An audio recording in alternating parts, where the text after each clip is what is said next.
Are you stuck with your story and don't know how to get unstuck? Are you a novelist who wishes to be more prolific? Or maybe you've written that first draft and you just don't know how to make it better. Then sign up today for a no-obligation discovery call with me, Beth Barany, creativity coach and award-winning science fiction and fantasy novelist. I look forward to seeing how I can help you. So sign up today. The link is in the show notes. And now let's get on with the show.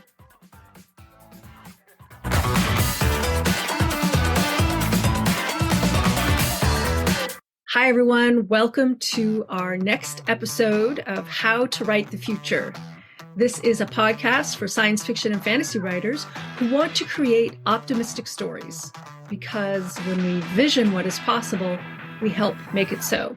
I'm your host, Beth Barany. I am a science fiction and fantasy writer myself and a creativity coach, focusing on helping science fiction and fantasy authors with their stories. This past August, I sat in a room full of people learning foresight and who cared about the future of humanity and who are actually doing something about it. I felt like I was home. Since I was 13, I wished to work on a global scale. I'd even made a diorama of the United Nations for a school project with a cardboard box and little figures, and I even drew flags. I imagined myself in that room with other people from around the world who cared as much as I did about the future of humanity. So there I was, this past August, in a beautiful facility and hotel. I was at the School of International Futures retreat. We were learning and discussing and problem solving and asking questions. It was amazing. I love this quote by Einstein. No problem can be solved from the same level of consciousness that created it. The School of International Futures is there to help us build better futures for humanity. They offer foresight trainings, community weaving, support for a global network of next-generation practitioners. And I was on their summer retreat. I got to network with amazing people from around the world, including the founder of the School of International Futures, Cat Tully. Her bio on the website says that she has extensive experience as a practitioner, helping governments, civil society, and businesses to be more strategic, more effective, and better prepared for the future. She's motivated by a focus on social justice and the importance of multi-stakeholder approaches to the challenges of the 21st century world. I had the great privilege of interviewing Cat during one of our mid-morning breaks outdoors at the beautiful Langston House Hotel in Winchester, England. Enjoy our interview. People ask me, did they find you or you found them? I'm like, I found them, but I can't remember how I found you. But yeah, it really resonates with me because I'm an educator and a learner. And here's a school focused on futures and international futures, which I love. It has an inclusive quality. Yeah. So how did you come to start this school? I have worked doing strategy work. So I'm not a futurist, right? I'm doing strategy work from civil society, working with Christian Aid, and then working across Africa and the Middle East and Central Asia. And I worked with Procter & Gamble in the business space, and then worked in government in the Prime Minister's strategy unit, and then in the Foreign Office policy planning staff. And then I came to the government changed in the UK. And the space for doing long-term thinking actually shrank, and we've been doing amazing work in the UK, building the capacity of the government to do long-term thinking really well. And then I was like, well, I really want to continue doing that outside of government and share what we've learned, but also create a space to focus on those three things that we had as an initial hypothesis, which was like, we can do so much better at teaching how to use this to create transformation and impact, right? Like, this isn't just about using, thinking about scenarios, or it's about doing it with purpose to create change. So, like, how do you teach the full range of an approach to help people use this to create transformation in their communities and in their societies and in their families and in their organizations today? And then we also had an instinct that this having a structured way of being able to talk about the future was a skill that was going to become increasingly important to different communities as we were moving into a more and more uncertain world, as our traditional political representation stops working, political parties, and it's just got worse, right? Yes. So this ability of a community and people to kind of have futures literacy and think about it was going to be a really important skill. So like, let's lean into that as well and think about how we teach that. And then the third one is like, and when you're, building this skill, people need to bring their whole self. It's not an academic, it's not an intellectual exercise. This is about hopes and fears. This is about helping people let go of, their real internal held beliefs of what the future's going to be. And that's a very scary process. And so to design that kind of thing, you need something that really holds someone in their totality through that journey. Yeah. So that's a little bit the kind of hypothesis. It was like, we want to create an organization that does all of these things.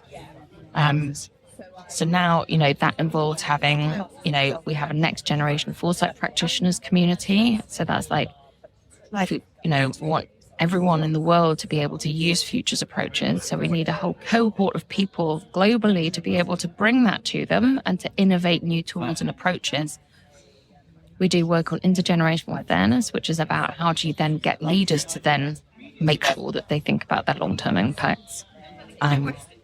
Because let's face it, they can know what the right thing is to do, but then they've got elections next week, or you've got shareholder returns in 3 months' time.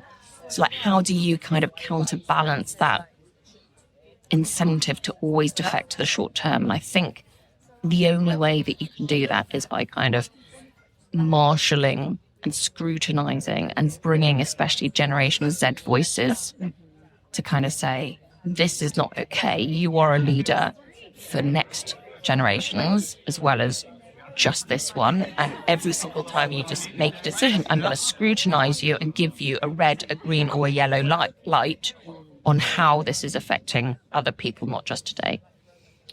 And then we've got work, we really do a lot of work on the kind of training, these kind of retreats, and we do a lot. This is once a year, but we have virtual trainings as well.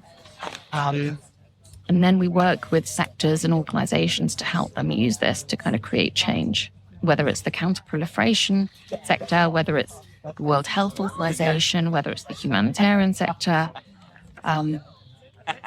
So all of this, what this has in common is basically weaving coalitions of different people, like early adopters in Horizon 1, Horizon 2 and Horizon 3 actors to kind of create change and transformation. So that's a kind of an approach and a set of skills and tools that we think are really important. But it's kind of quite difficult to talk about it, right? So you have to live it. Yeah, absolutely. One of the things I'm really curious about is what led you personally to bring together all your skill sets? So what gave you the confidence? And I guess I'm asking from someone who's considering maybe creating something, I don't know, or others. Like, what gave you the confidence that you could do this, that you could pull your buddies together, your friends, your cohorts, your colleagues, and say, this is what we're going to do? Because it sounds like you're the one who said, this is what we're going to do, and pulled people together, brought people into your vision. Yeah. So it's been a 10-year journey, right? Yeah. And it kind of started off because I had to leave the UK government because I wasn't prepared to work for the Conservative government. And I was applying for different jobs, and I was like, nothing was as exciting as the work that I was doing before. So I just want to create a space where we can do this, but outside of government, and let's just try it. And we had already done a similar kind of retreat a couple of times when I was in the UK government. And it was like, well, let's try that. So it was a little easy for us because we already had the venue, we already had the relationships. So for the first 3 years, we were at Wilton Park. So I think it was a very kind of easy entry point to doing something that was familiar. And then, and then as more and more people came along, they were like, well, we'd like to work with you outside of this annual event. And, then we were like, oh, look at all this amazing research that happens. We can kind of learn from all these different organizations and then, share this research. And then we realized that we had a kind of community that we were effectively weaving. And then we came across the network weaving field and realized that was a really helpful way of helping us think about more structurally what we were doing naturally anyway. But I think to your particular question about, whether it's courage or appetite for risk, I have no children. I don't have family. I have a kind of distributed approach to intimacy and happiness and relationship. And so I'm very much a natural networker, and I love spending time with people, and I love creating spaces where people bring different things of themselves, and organizing parties or gatherings or salons and holding a space and a structure where there's concepts and simple rules, as Panda says, but that the magic can emerge. So it kind of feels like a skill set that I really kind of get energized by. There was little downside because the one sensible thing that I did right at the beginning of my career was to buy a house, and then I've taken job decisions where I make less and less money every single time. So I don't care about money, but I'm also very privileged, hugely privileged, to be in a situation where I don't need to worry about money. And so the risk issue wasn't too great. And I feel as if I'm hugely supported. I've been very lucky throughout my career to have moved across different sectors and always stayed in touch with people. So having that very thick network means that you can call upon it. And that's what I do when I travel the world, is just like say hi to people and find out what's happening. And I'm just able to kind of live in that way and keep my ear to the ground and always kind of weave those different things together. And then it's like tapestries, basically. It's just like you can make beautiful things and, work with people to do that. That's beautiful. You've really leaned into your strengths. You're really coming from your strengths of networking, plus probably all your strategic work. There's also an ease that you have with connecting with people that I find, over here, it's very easy. Whereas sometimes you feel like people might have an agenda or they're trying to go somewhere. Yeah. You're more open, you're curious. I think that really helps. Yeah. That's core. A superpower that I do have is that I'm kind of authentic, and I'm kind of clumsy and I'm not polished. But I think people kind of get the fact that I'm well-intentioned. Do you know what I mean? And that is actually, people don't think I have an ulterior motive apart from the curiosity of like just making stuff happen and be beautiful. And that's actually quite a useful superpower. Another superpower I have is like spotting amazing people. So I think it's that kind of being able to kind of connect people into the purpose, a bigger purpose to motivate them, and also, being able to spot and have the instinct and the confidence to kind of go, that's someone that because I hear it, right? Yeah. It's almost like in that conversation, you hear a ringing in your ears and it's just like, bing. Yep. And I think that's really good. Absolutely. You're able to, that allows you to bring in those people into the network and into the teaching space or contribution space, but also the way you've already connected me with people. You're hearing what I need, you're hearing what they need, you're hearing the commonalities. Like the fact that you paired me and Jean together, that's the space agency thing, right? But there's also, we have a lot in common. And there's also a way we approach being here this week. We're both sort of open and just bringing it in. We have similar agendas in that way. So I was curious about this H1, H2, H3. It hasn't been explained to us. So let's say, for example, we are in a world where we drive around with hydrocarbon cars run by gas, petrol. This is Horizon 1. We have a series of, our entire infrastructure, public infrastructure, our cars, the way that we travel to work and back in terms of commuting, our insurance companies around cars, liability, petrol stations, all the kind of tankers that travel around the world. So much of the reality is kind of our Horizon 1 is defined, and we can live in that Horizon 1. We think that's reality, yeah. But then it's possible to imagine a world in which we're not in a world of hydrocarbons, that cars are being cars, but let's say they are cars, but they're powered by electronic vehicles. Now, that might have a fundamental shift in the ownership of cars, for example, because people might end up actually just not having to own cars. They just basically bring it to where they need to be. Yeah. Like, cars will then potentially be a mechanism for moving energy around, because they're all big batteries that could potentially... So your way of actually distributing energy across a city might be different. We may actually live in, will we still be in suburbia? How we think about commuting? And certainly, the kind of big tankers and all the kind of value chains and like leading up to will plastics become more expensive because they're not a side product of the petroleum industry? Will we need new forms of insurance and legal frameworks because, all that kind of stuff? So especially if you end up having driverless cars, so you can start imagining a world in 2050 which actually looks very, very different in terms of, legal ways of life, the economy, how it works. And that's kind of Horizon 3. And what we're often trying to do is try to really get under the skin of what that Horizon 3 looks like. Okay.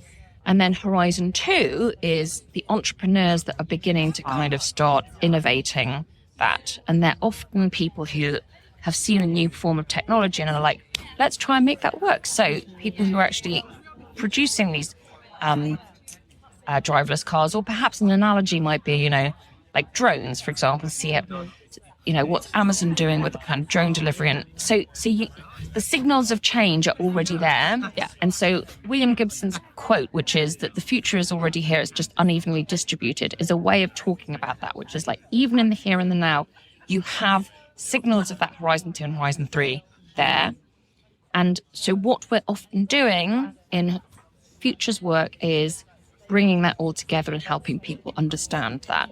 But those different horizons are really effective ways of kind of going, this is the status quo that people need help getting out of. Right. Horizon 3 is like, that's what the kind of status quo in the future is going to feel like. And then the Horizon 2 is the kind of ways between that. So Horizon 1, people's are incumbents. They're the people vested in the here and the now. Right. But even among them, there's early adopters who know that they need to lead into the future, but they don't often know what that future is going to look like, but they know that it's going to be different, right? Yeah.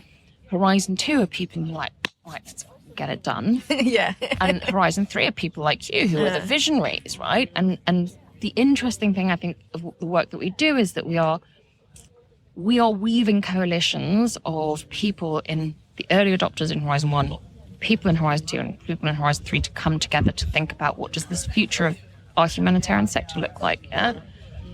What are the kind of future crises and the ways of responding to it? What are the future legal frameworks that we need to take into account the crisis maybe taking place in space? Yeah. So that's the kind of, and that's the language that you can then use to kind of say, it's why we find it really difficult to talk to each other, right? Yeah. Because we're different, sitting in different horizons. But the task is to bring people together, help them build, be able to, and then work together on that journey. Yeah. Does that make sense? Yes, I love it, because you've now created a framework to put different groups in, and people can also self-identify.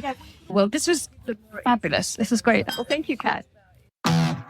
If you are interested in the School of International Futures, go to their website, which is soif.org.uk. Write long and prosper. Science fiction and fantasy writers, sign up for your no-obligation discovery call and get clarity to your writing process and finish your book.